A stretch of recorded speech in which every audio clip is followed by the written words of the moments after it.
ассалому алайкум бинандаҳои азизу гиромӣ, ин барномаи иттилоотии ахбор аст ки мустақиман аз телевизиони Тоҷикистон манзури шумо менамоем. имрӯз дар доираи иқдомҳои башардӯстона ва ташаббусу тадбирҳои хайрхоҳонаи асосгузори сулҳу ваҳдати миллӣ пешвои миллат президенти ҷумҳурии Тоҷикистон муҳтарам Эмомалӣ Раҳмон ба шаҳру ноҳияҳои вилояти мухтори Кӯҳистони Бадахшон барои табибону кормандони дигари соҳаи тандурустӣ ва беморони мубталои сирояти нави коронавирус дар ҳаҷми 500 тонна маводи хӯрокборӣ ба маблағи умумии 3 миллион сомонӣ ва зиёда аз 50 намуди доруворию лавозимоти зарурии тиббӣ ба маблағи 2 миллион сомонӣ. ҳамчунин мошини ёрии таъҷилии тӯҳфаи президенти ҷумҳурии Тоҷикистон фиристода шуд.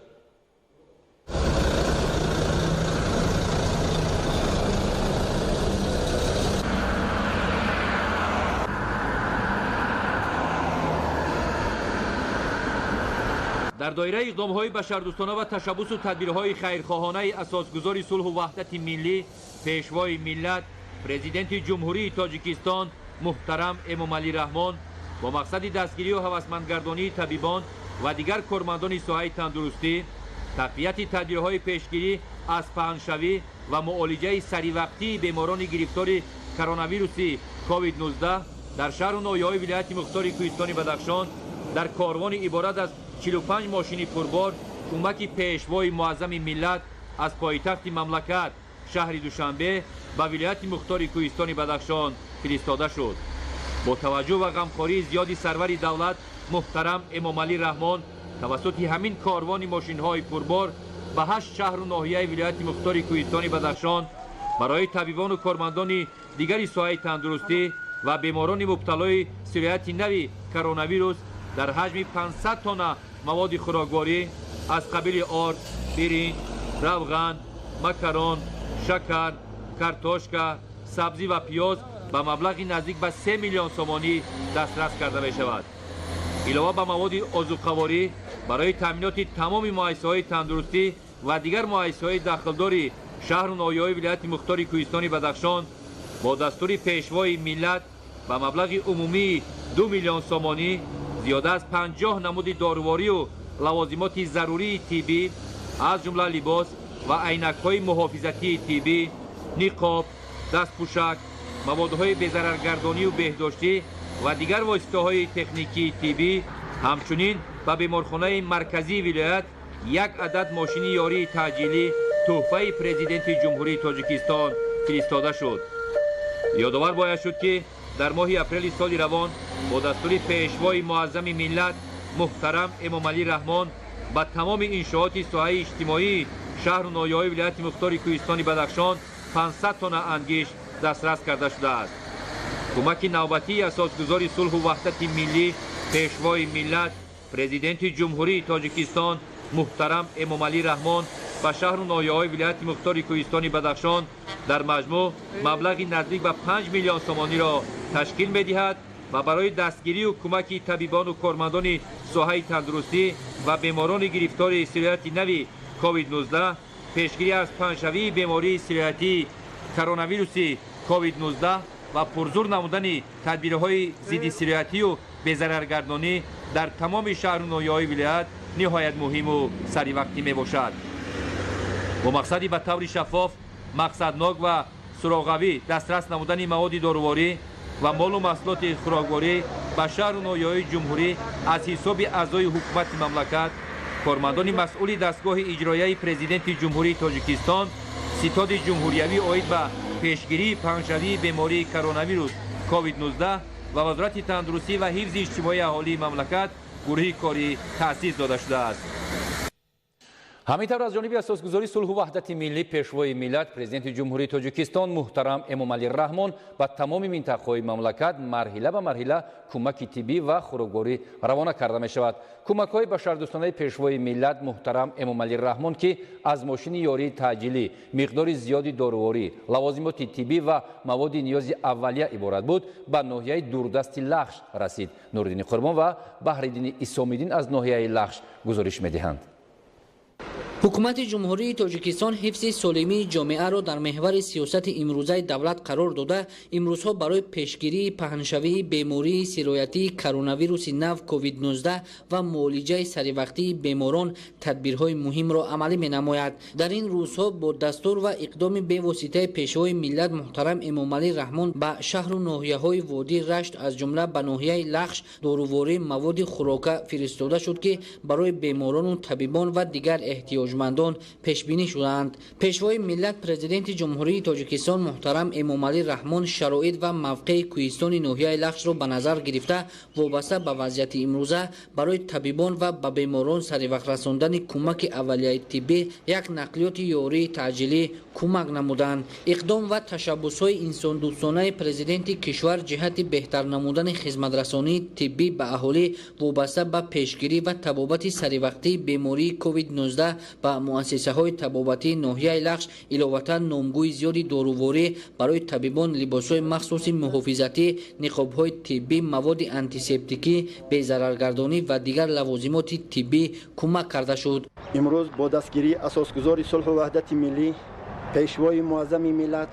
جناب عالی محترم امام علی رحمان به ناحیه لخش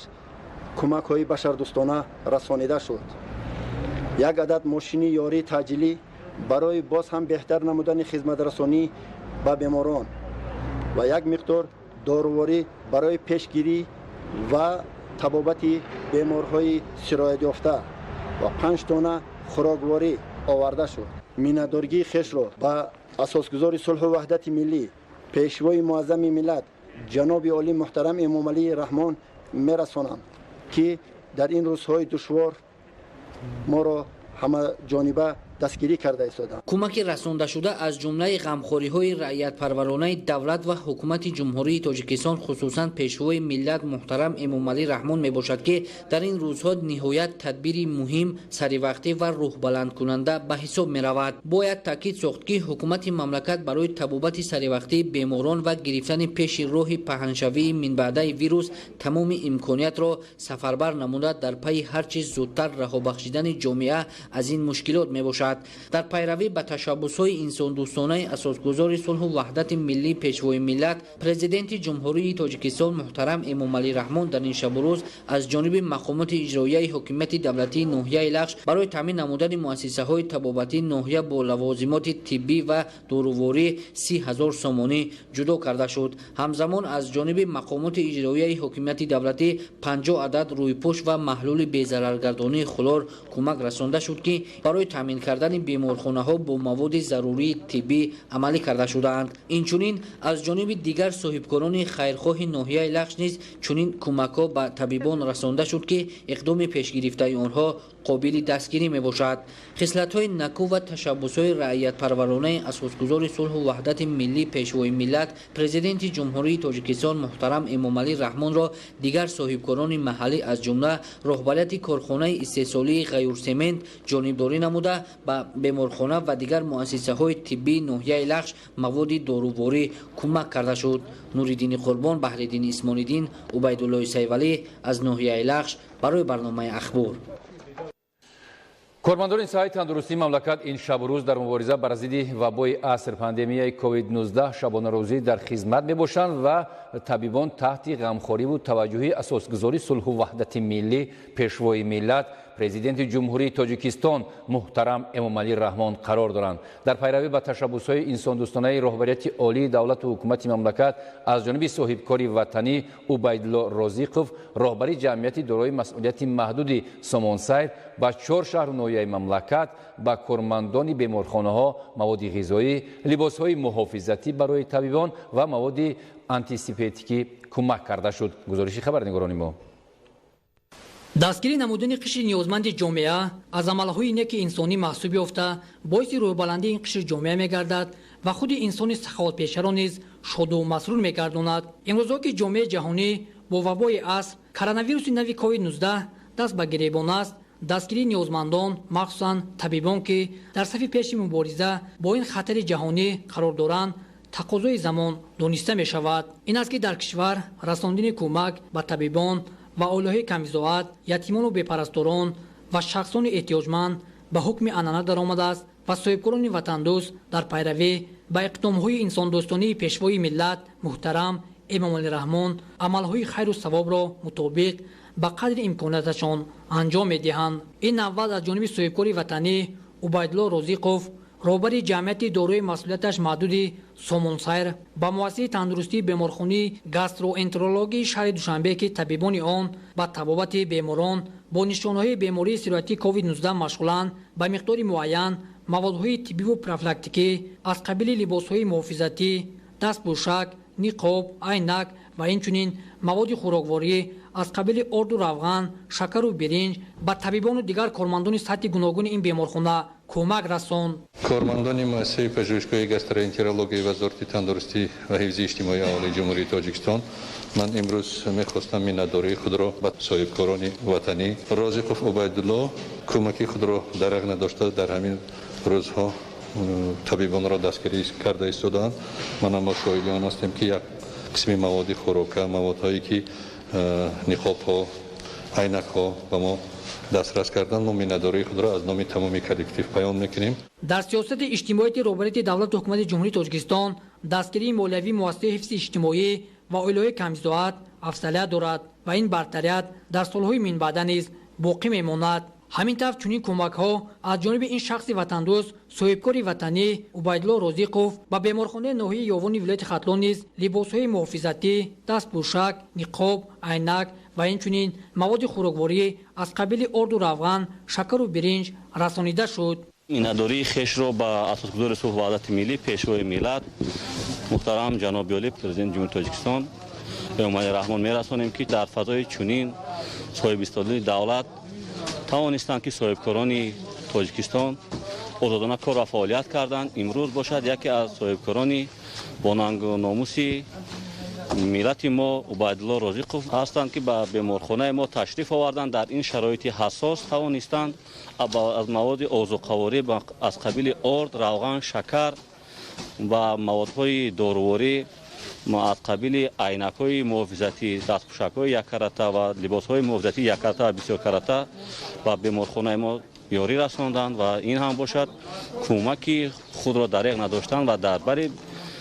کارمندان طب ایستاده همچون خدمت خود را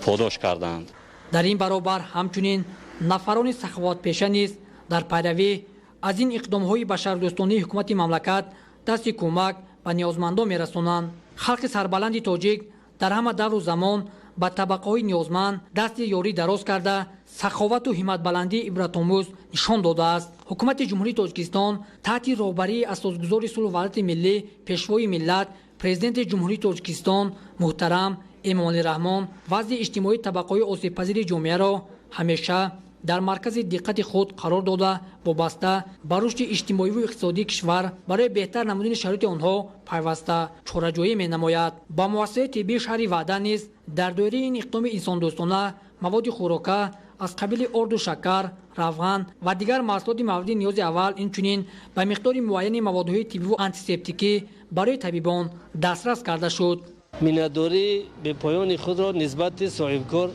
عبیدالله رازقوف کل کارکنان طب شهر وحدت و مأموریت بیمارخانه شهر وحدت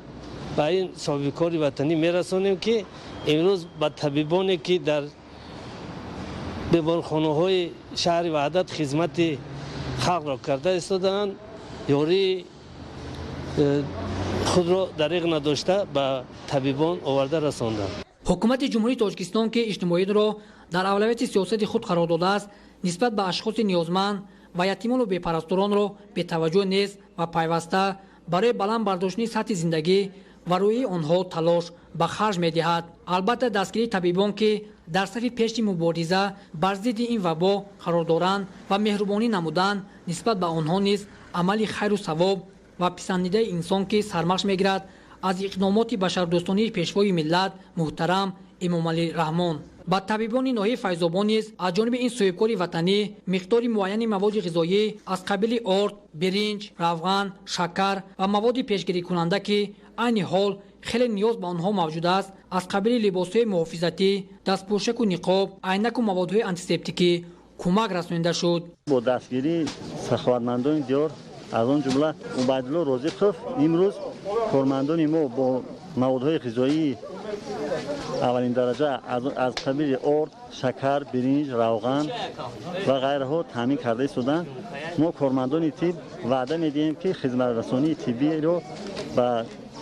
خلق وطن باز هم پرزور میگردونیم. در مجموع کمک رساننده صاحبکار به 4 شهر نوین مملکت از 20 تونه آرد، 5 تونه روغن، 5 تونه شکر، 8000 دستپوشک، زیاده از 300 عدد لباسهای محافظتی و 300 عدد عینکро در بر میگرفت. مورد ذکر است که صاحبکار وطنی عبیدالله رازقов در سمت دستگیری و کمک اشخاص نیازمند همیشه هوسمند بوده و فوند خیریوی بر ضد کرونا کووید 19 به مبلغ 100,000 سومانی گذراند. وضع اجتماعی طبقه آسیب‌پذیر جامعه از جانب حکومت مملکت همیشه در مرکز دقت خود قرار داده وابسته به رشد اجتماعی و اقتصادی کشور برای بهتر نمودن شرایط آنها پیوسته چاره‌جویی می‌نماید. باباکان امینزاده، مهروز جمعه، عبیدالله سیدولی، اخبار.